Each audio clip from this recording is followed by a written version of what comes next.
নমস্কার, টিডি exam Challenger YouTube চ্যানেলে তোমাদের সকলকে স্বাগত জানাই। আজকের ক্লাসে মুঘল সাম্রাজ্যের ওপর গুরুত্বপূর্ণ 30টি প্রশ্নোত্তর পর্ব তোমাদের সাথে আলোচনা করব। এটি আজকের ক্লাসের পার্ট 5। এর আগে 4টি পার্ট প্রকাশ করা হয়েছে। এই টোটাল পার্ট মিলিয়ে 120টি প্রশ্ন করানো হয়ে গেছে। তোমরা যারা এখনও এই ক্লাসগুলি দেখোনি অবশ্যই দেখে নেবে। আজকের পর্বের প্রথম প্রশ্ন, মুঘল আমলে অথর্ব বেদের অনুবাদ করেন কে? মুঘল আমলে অথর্ব বেদের অনুবাদ করেন কে? এই প্রশ্নের সঠিক অ্যান্সার হবে হাজি ইব্রাহিম মুঘল আমলে অথর্ব বেদের অনুবাদ করেছিল। পরবর্তী প্রশ্ন, যুদ্ধক্ষেত্রে রুমি কৌশল ব্যবহার করেছিলেন কে? যুদ্ধক্ষেত্রে এই রুমি কৌশল কে ব্যবহার করেছিল? সঠিক অ্যান্সার হবে সম্রাট বাবর যুদ্ধক্ষেত্রে এই রুমি কৌশল ব্যবহার করেছিল। পরবর্তী প্রশ্ন, নিচের কোন মুঘল সম্রাটের সমাধি ভারতের বাইরে অবস্থিত? কোন মুঘল সম্রাটের সমাধি ভারতের বাইরে অবস্থিত? সঠিক অ্যান্সার জাহাঙ্গীর এই মুঘল সম্রাটের সমাধি ভারতের বাইরে অবস্থিত। পরবর্তী প্রশ্ন, বাবরের সমাধি কোথায় অবস্থিত? বাবরের সমাধি কোথায় অবস্থিত? সঠিক অ্যান্সার হবে এটি কাবুলে অবস্থিত। অপশান ডি সঠিক উত্তর। পরবর্তী প্রশ্ন, হিন্দুদের ওপর থেকে জিজিয়া কর কে তুলে নিয়েছিল? হিন্দুদের ওপর থেকে জিজিয়া কর কে তুলে নিয়েছিল? সঠিক অ্যান্সার সম্রাট আকবর এই জিজিয়া কর তুলে নিয়েছিল। পরবর্তী প্রশ্ন, মুঘল সম্রাটদের মধ্যে সুন্নিদের কাছে কে জিন্দা পীর নামে পরিচিত ছিলেন? জিন্দা পীর নামে কে পরিচিত? এই প্রশ্নের সঠিক অ্যান্সার হবে সম্রাট ঔরঙ্গজেব জিন্দা পীর নামে পরিচিত। পরবর্তী প্রশ্ন, মুঘল যুগের সরকারি ভাষা কী ছিল? মুঘল যুগের সরকারি ভাষা কোনটি? এই প্রশ্নের সঠিক অ্যান্সার হবে ফরাসি ভাষা বা ফার্সি ভাষা হচ্ছে মুঘল যুগের সরকারি ভাষা। পরবর্তী প্রশ্ন, আকবর কাকে কবিপ্রিয় উপাধি দিয়েছিলেন?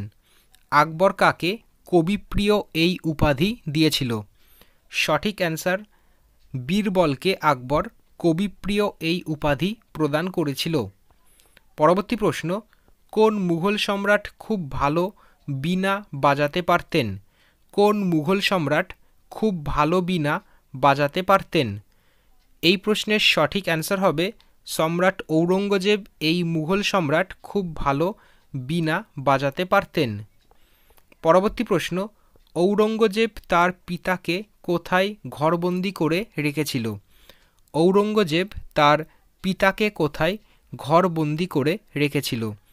সঠিক অ্যান্সার আগ্রা ফোর্টে এটি ঘটেছিল। অপশান বি সঠিক উত্তর। পরবর্তী প্রশ্ন, কে শের আফগান নামে পরিচিত ছিলেন? শের আফগান এই নামে কে পরিচিত? এই প্রশ্নের সঠিক উত্তর হবে আলীকুলি বেগ এই শের আফগান নামে পরিচিত ছিল। পরবর্তী প্রশ্ন, বিবিকা মকবরা কে বানিয়েছিল? বিবিকা মকবরা এটি কে বানিয়েছিলেন? এই প্রশ্নের সঠিক অ্যান্সার হবে সম্রাট ঔরঙ্গজেব এই বিবিকা মকবরা বানিয়েছিল। পরবর্তী প্রশ্ন, কোন মুঘল সম্রাটের রাজত্বকালে ইতালীয় পর্যটক মানুচি ভারতে আসেন? মানুচি কোন মুঘল সম্রাটের রাজত্বকালে ভারতে এসেছিলেন? সঠিক অ্যান্সার সম্রাট ঔরঙ্গজেবের আমলে তিনি ভারতে এসেছিলেন। পরবর্তী প্রশ্ন, আগ্রা দুর্গ তৈরি করেছিলেন কে? আগ্রা দুর্গ কে তৈরি করেছিল? এই প্রশ্নের সঠিক অ্যান্সার হবে সম্রাট আকবর আগ্রা দুর্গ তৈরি করেছিলেন। পরবর্তী প্রশ্ন, কে কৃষকদের জন্য কাবুলিয়ত ও পাট্টা প্রথা চালু করেছিল? কাবুলিয়ত ও পাট্টা প্রথা কে চালু করেছিল? এই প্রশ্নের সঠিক অ্যান্সার হবে শের শাহ এই দুই প্রথা চালু করেছিলেন। পরবর্তী প্রশ্ন, 1529 খ্রিস্টাব্দে ঘরঘরার যুদ্ধে বাবর কাকে হারিয়ে দিয়েছিল? 1529 খ্রিস্টাব্দে ঘরঘরার যুদ্ধে বাবর কাকে হারিয়ে দিয়েছিলেন?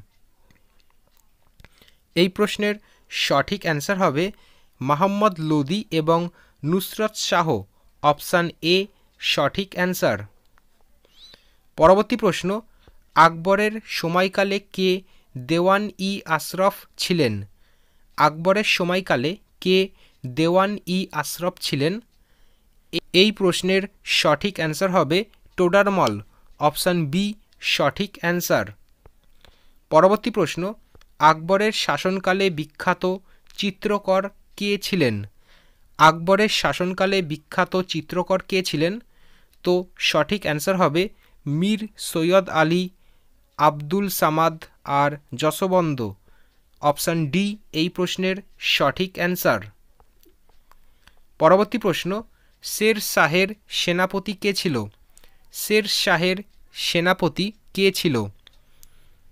এই প্রশ্নের সঠিক অ্যান্সার হবে ব্রহ্মজিৎ গৌড় শের শাহের সেনাপতি ছিলেন। পরবর্তী প্রশ্ন, খানুয়ার যুদ্ধে বাবরের প্রধান প্রতিপক্ষ কে ছিল? খানুয়ার যুদ্ধে বাবরের প্রধান প্রতিপক্ষ কে ছিল? এই প্রশ্নের সঠিক অ্যান্সার হবে রানা সঙ্গ। Option C. 21 দাগের প্রশ্ন, দ্বিতীয় পানিপথের যুদ্ধে আকবরের প্রতিপক্ষ কে ছিলেন? দ্বিতীয় পানিপথের যুদ্ধে আকবরের প্রতিপক্ষ কে ছিল? সঠিক অ্যান্সার হবে হিমু। অপশান বি সঠিক অ্যান্সার। পরবর্তী প্রশ্ন, বিয়ের মাধ্যমে শের শাহ কোন দুর্গ লাভ করেছিলেন? বিয়ের মাধ্যমে শের শাহ কোন দুর্গটি লাভ করেছিলেন? সঠিক অ্যান্সার হবে চুনার এই দুর্গ বিবাহের মাধ্যমে শের শাহ লাভ করেছিলেন। পরবর্তী প্রশ্ন, নিম্নে উল্লেখিত কে আকবরের রাজসভার সঙ্গে যুক্ত ছিলেন না? নিচের কে আকবরের রাজসভার সঙ্গে যুক্ত নয়? সঠিক অ্যান্সার হবে ব্রহ্মজিৎ গৌড় আকবরের রাজসভার সঙ্গে যুক্ত নয়। পরবর্তী প্রশ্ন, ময়ূর সিংহাসনের সাথে কোন সম্রাটের নাম যুক্ত? ময়ূর সিংহাসনের সাথে কোন সম্রাটের নাম যুক্ত? এই প্রশ্নের সঠিক অ্যান্সার হবে সম্রাট শাহজাহান। Option D. পরবর্তী প্রশ্ন, শের শাহ প্রতিষ্ঠিত বংশের নাম কি? শের শাহ প্রতিষ্ঠিত বংশের নাম হচ্ছে সুর বংশ। অপশান বি সঠিক অ্যান্সার। পরবর্তী প্রশ্ন, বাবর কোথায় মারা যান? বাবর কোথায় মারা যান? এই প্রশ্নের সঠিক অ্যান্সার হবে তিনি আগ্রাতে মারা গিয়েছিলেন। অপশান বি সঠিক অ্যান্সার। পরবর্তী প্রশ্ন, আকবর যখন ছোট ছিলেন তখন তার অভিভাবক কে ছিল? আকবর যখন ছোট ছিলেন তখন তার অভিভাবক ছিলেন বৈরাম খাঁ। অপশান এ সঠিক অ্যান্সার। পরবর্তী প্রশ্ন, যে যুদ্ধের ফলে ভারতে মুঘল সাম্রাজ্য প্রতিষ্ঠিত হয় সেটি কোনটি? কোন যুদ্ধের ফলে ভারতে মুঘল সাম্রাজ্য প্রতিষ্ঠিত হয়েছিল? সঠিক অ্যান্সার হবে প্রথম পানিপথের যুদ্ধ। অপশান সি সঠিক অ্যান্সার। এটি ঘটেছিল 1526 খ্রিস্টাব্দে। অবশ্যই মনে রাখবে। পরবর্তী প্রশ্ন, মুঘল আমলে নির্মিত নিশাত বাগ এটি কোথায় অবস্থিত? এই নিশাত বাগ এটি কোথায় অবস্থিত? সঠিক অ্যান্সার হবে এটি কাশ্মীরে অবস্থিত। অপশান ডি সঠিক অ্যান্সার। আজকের এই পর্বের শেষ প্রশ্ন, কোন মুঘল সম্রাট তার পিতাকে বন্দী করেছিলেন ও ভ্রাতাকে হত্যা করেছিলেন? এই সবগুলি কোন মুঘল সম্রাট ঘটিয়েছিল? সঠিক অ্যান্সার হবে সম্রাট ঔরঙ্গজেব। অপশান সি এই প্রশ্নের সঠিক অ্যান্সার। তো আজকের ক্লাসে এইটুকুনি। আবার পরবর্তী নতুন একটি ক্লাসে দেখা হবে। ধন্যবাদ।